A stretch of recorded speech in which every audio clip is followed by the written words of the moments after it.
நம்மை குறை சொல்லும் யாரும் நம் சூழ்நிலையை யோசிக்க மாட்டார்கள். நம் பின்புலத்தை அறிந்து கொள்ள மாட்டார்கள். நமக்கு பின்னால் பிரச்சனை வந்தா வந்து நிற்கவும் மாட்டார்கள். வணக்கம், வெல்கம் டு தமிழ் ஸ்டோரிஸ். நான் உங்கள் உஷா. இன்னைக்கு உங்களுக்காக ஒரு குட்டி கதை நான் சொல்ல போறேன். வாங்க கதைக்குள்ள போகலாம். ஒரு ஊர்ல அர்ஜுனன் என்ற ஒருத்தர் இருந்தாரு. அவர் ரொம்ப நல்லவர், நேர்மையானவர் கூட. யாருடைய மனசும் புண்படக்கூடாதுன்னு நினைச்சு பேசுற ஒரு ஆளு. எல்லோருக்கும் உதவி செய்யும் மனப்பான்மை உடையவர். ஆனா இவ்வளவு இருந்தும் மனசுல எப்பவுமே ஒரு குறை இருந்துட்டே இருக்கும். அதுக்கான காரணம் என்னன்னு நீங்க பாத்தீங்கன்னா, அவருடைய மனைவி, குழந்தைகள் எல்லோரும் இவர் ரொம்ப நேர்மையா இருக்கிறாரு. இந்த நேர்மையெல்லாம் இந்த உலகத்துக்கு சரி வராது. இவருடைய நேர்மையினால தான் நம்மளும் ரொம்ப கஷ்டப்படுறோம் அப்படின்னு பேசிட்டாங்க. சரி, அவங்க குடும்பத்தில் உள்ளவங்க தான் அப்படி பேசுறாங்கன்னா, இவர் உதவி செஞ்ச இவங்களும் இவங்களை புரிஞ்சுக்க மாட்டேங்கிறாங்க. காரணம் என்னன்னா, எப்பவாவது ஒரு நெருக்கடி நேரத்துல இவங்க இவர்கிட்ட உதவின்னு கேட்டா, அவருக்கு செய்ய முடியாம போனுச்சுன்னா, இவர் அப்ப இயலாதுன்னு சொல்லிட்டா அவங்க மூஞ்சுக்கு முன்னாடியே முகத்தை சுழிச்சிட்டு போயிடுவாங்களாம். இதெல்லாம் நினைச்சு அர்ஜுனன் ரொம்ப மனம் நொந்து காணப்பட்டாராம். இவர் இந்த மாதிரி யோசிச்சுக்கிட்டு இருக்க இந்த சமயத்துல தான் ஒரு முனிவர் அர்ஜுனன் இருக்கிற ஊருக்கு வந்தாரு. அவர் ரொம்ப ஞானோதய உதயவர், சரியா?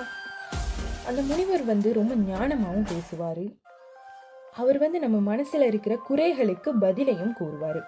அப்படி இருக்க சமயத்துல தான் மக்கள் எல்லாரும் இவரை பத்தி ரொம்ப பெருமையா பேசிக்கிட்டு இருக்க சமயத்துல இந்த பேச்சு நம்ம அர்ஜுனன் காதுக்கு போயிருக்கு. அர்ஜுனன் காதுக்கு போன சமயத்துல அர்ஜுனன் நினைக்கிறாரு, நம்மளும் இந்த முனிவருக்கு போயிட்டு இந்த முனிவரை நம்மளும் சந்திச்சு நம்ம குறைகளை சொல்லணும் அப்படின்னு சொல்லிட்டு அர்ஜுனனும் ஒரு தட்டுல பழம், பூ என்பவற்றை எடுத்துக்கொண்டு அந்த முனிவர் இருக்கிற இடத்துக்கு சென்றாரு.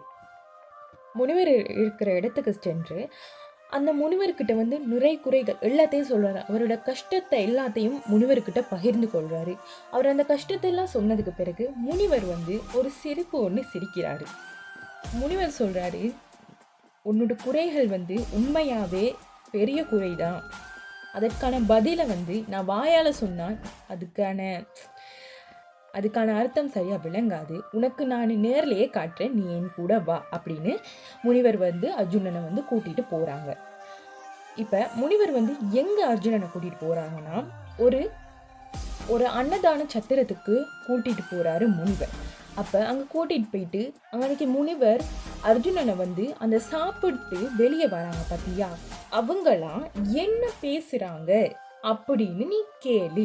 வெளியே நின்று அவங்க என்ன பேசுறாங்கன்னு நீ வெளியே நின்று கேளு அப்படின்னு சொன்னட்டி அர்ஜுனனும் ரொம்ப ஆவலோட போயிட்டு அன்னைக்கு நின்று அந்த சாப்பிட்டு வர்றவங்க எல்லாத்தையும் இவங்க என்ன நின்று பேசுறாங்கன்னு அவர் கேட்டுக்கிட்டு இருக்காரு. அப்ப முதல்ல ஒருத்தர் சாப்பிட்டு வெளியே வரும்போது அவர் இன்னொருத்தர்கிட்ட என்ன சொல்றாருன்னா, இந்த சத்திரத்துல நடத்துறவர் ரொம்பவே ரொம்பவே நல்லவர். அவர் அவர்கிட்ட இருக்கதை நம்மளுக்கெல்லாம் கொடுக்குறாரு. அவர் இந்த சாப்பாடை நம்மளுக்காக பகிர்ந்து அளிக்கிறாரு. அவர் இருக்கிறத வச்சு அவரா சந்தோஷமா வாழாம இவர் நமக்கும் அளிக்கிறாரு அப்படின்னு சொல்லி அவரை பாராட்டுறாங்க. இந்த இந்த மாதிரி மனிதர்கள் இருக்கனால தான் நம்ம ஊர்ல மழைகளும் பெய்யுது அப்படின்னு ஒருத்தவங்க சொல்லி பாராட்டிட்டு போறாங்க.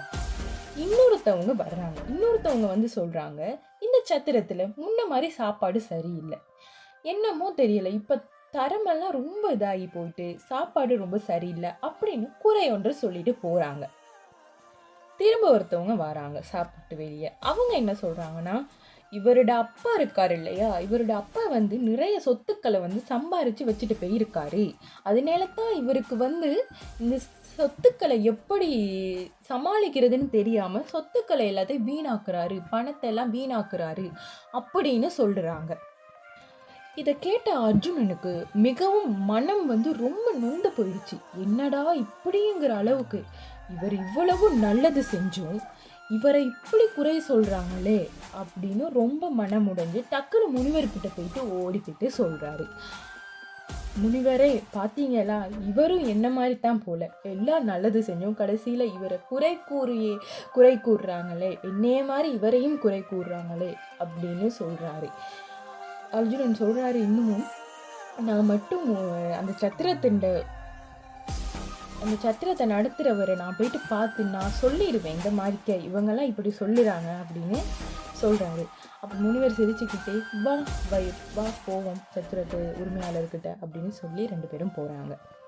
அப்போ 2 பேரும் போயிட்டு, அப்போ அங்கே ஒருத்தர் வந்து நல்ல வெள்ளை வேட்டி நல்ல ஷர்ட் ஒன்று போட்டு உட்காந்துருக்காரு, கதிரையில் அமர்ந்திருந்த சமயத்தில் நம்ம முனிவரையும் அர்ஜுனனையும் பார்த்து எந்திரிச்சு வணக்கம் சொல்லிட்டு வாங்க வந்து அமருங்கன்னு சொன்னதுக்கு பிறகு இப்போ இந்த முனிவர்கிட்ட அர்ஜுனன் வந்து கேட்குறாரு. முனிவரை வந்து சொல்லவும் முனிவரும் சொல்கிறாரு, உங்களை பற்றி இப்படி குறையெல்லாம் சொல்கிறாங்க அப்படின்னு சொன்னதுக்கு பிறகு அவர் சிரிச்சுக்கிட்டே, அந்த சத்திரத்தின் நடத்துகிறவர் சிரிச்சுக்கிட்டே சொல்கிறாரு, ஆமாம் எனக்கும் தெரியும், என்ன இருக்கிறவங்க வந்து பாராட்டியிருப்பாங்க, என்னையை பற்றி ஒரு 2-3 பேர் பாராட்டியிருப்பாங்க, இன்னும் கொஞ்சம் பேர் என்ன சொல்லியிருப்பாங்க, நான் அப்பா விட்டு காசை வீணாக்குறேன், தந்தையின் காசை ரொம்பவே வீணாக்கி செலவழிக்கிறேன் அப்படின்னு சொல்லியிருப்பாங்க, இன்னொருத்தவங்க சொல்லியிருப்பாங்க, நான் உணவை சரியாகவே போட மாட்டேங்கிறேன், தரம் இருக்காது, அப்படி இப்படின்னு எதையாச்சும் கதை சொல்லியிருப்பாங்க அப்படின்னு சொல்கிறாரு.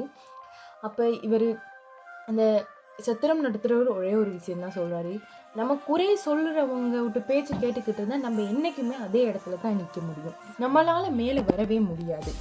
அவங்க சொல்கிற பேச்சுக்களையெல்லாம் நம்ம நம்பி நொந்து போகிறத விட நம்ம அதை வந்து நம்ம அந்த பேச்சுக்கு ஏற்றாற்போல் நடக்காமல் நம்ம பாட்டுக்கு நம்ம வேலையை செஞ்சுட்டே போகணும். இந்த காசு வந்து எங்கள் தந்தை வந்து சம்பாரித்து கொடுத்தது கிடையாது. இந்த காசு வந்து இந்த பணம் வந்து நான் எப்படி சம்பாதிக்கிறேன்னா, நான் சம்பாதிக்கிற காசில் கொஞ்சமாக மீதி இருக்கிறது இந்த சத்திரத்துக்காக நான் உதவி செய்வேன், இதனால எனக்கு ஒரு சின்ன சந்தோஷம் கிடைக்கிது, எனக்கு அதுவே பெரிய விஷயம் அப்படின்னு சொல்கிறாரு. இந்த கதை மூலமாக நீங்களும் தெரிஞ்சுக்க வேண்டிய ஒரு விஷயம்னா, அந்த அர்ஜுனனை போலத்தான் மற்றவங்க குறை சொல்கிறாங்கன்னு நீங்கள் அதை கேட்டு நீங்கள் அது மனம் நொந்து நீங்கள் எவ்வளோத்தான் நல்லது செஞ்சாலும் அந்த குறை கூறுறவங்கனால உங்கள் மனசு நோகுதா, அதெல்லாம் விட்டு விடுங்க சரியா. எவ்வளோத்தான் நிறைய பேர் குறை சொன்னாலும் அதெல்லாம் நீங்கள் கணக்கு எடுத்துக்காதீங்க. ஏன்னு சொன்னால் குறை சொல்கிறவங்க குறை சொல்லிக்கிட்டே தான் இருப்பாங்க. நம்ம அதெல்லாம் நம்ம காதில் எடுக்காமல், நம்மளோட செவிகளில் எடுக்காமல், நம்ம அடுத்த படியான பாதையை நோக்கி நம்ம செல்ல வேண்டும். இந்த உலகத்திலே நம்ம நல்லது செஞ்சாலும் குறை கூறுவாங்க, கெட்டது சொன்னாலும் குறை கூறுவாங்க. அது இரண்டுமே எது பண்ணினாலும் குறை மட்டும்தான் சொல்லுவாங்க. அதனால நம்மளோட வாழ்க்கையில் அவங்க இப்படி சொல்லிட்டாங்க, இவங்க இப்படி சொல்லிட்டாங்க, நம்ம மனசை வந்து நம்ம நோக்கடிச்சிக்காம நம்மளோட வாழ்க்கையை வந்து நம்ம எப்படி சிறப்பாக்குறதுன்னு மட்டும் யோசித்து உங்களோட மனசை சொல்கிறத நீங்கள் செய்யுங்க. மற்றவர்கள் இப்படி சொல்கிறாங்க அப்படி சொல்கிறாங்கன்னு நினைக்காம உங்களோட மனசு என்ன சொல்லுதோ அதை மட்டும் நீங்கள் செஞ்சுக்கிட்டு உங்களோட வாழ்க்கைன்ற பாதையை வந்து நீங்கள் தேர்ந்தெடுத்து சரியான பாதையில் நடக்கணும் என்ற என்னுடைய வலியுறுத்தல் நான் சொல்கிறேன். நிறைய பேர் இந்த கதையை பார்த்துக்கிட்டு இருக்கும் போதே நிறைய உங்களை குறை கூறி நீங்கள் மன வருத்தத்தோடு இருப்பீங்க. இந்த கதையின் மூலமாக உங்களுக்கு தெளிவு வந்திருக்கும்னு நான் நினைக்கிறேன். இந்த தெளிவின் மூலமாக நீங்கள் புதிய பாதையை நோக்கி செல்லணும்னு நான் வாழ்த்துக்களை சொல்கிறேன். இத்துடன் இந்த கதையை முடிச்சுக்கொள்கிறேன். நன்றி, வணக்கம்.